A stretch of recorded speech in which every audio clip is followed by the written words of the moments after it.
人生第一個半馬比賽終於完成啦！大家好，我係 Holiday， 我做咗一個準備渣打半馬比賽60日挑戰，今集係大結局啦。賽前熱身之餘咧，最緊要就搽防曬同埋 cheer up。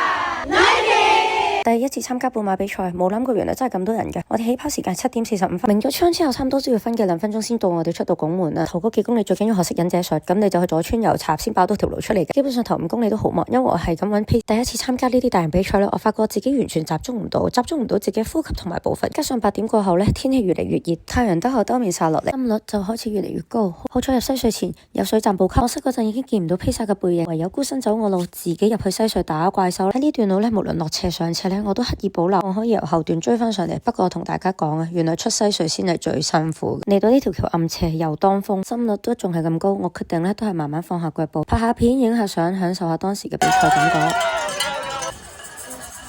終於見到19K 個牌，同自己講唔好停啊，唔好停啊！好多相機，好多人望住噶，就係有佢哋嘅打氣聲，就係最強嘅能量 gel。終於見到終點拱門啦，教練好好啊，專登等埋陪住我跑最後嗰幾百米，仲一齊衝線拖住手影相添。最後我嘅初馬都做唔到12嘅目標，但係起碼我都贏咗自己，因為呢次我第一次跑嘅20公里，梗係要慶祝啦。我諗我人生應該仲有第2次嘅半馬嘅，我想試下喺條魔鬼賽道12。我哋夠晒，而家去長洲5公里。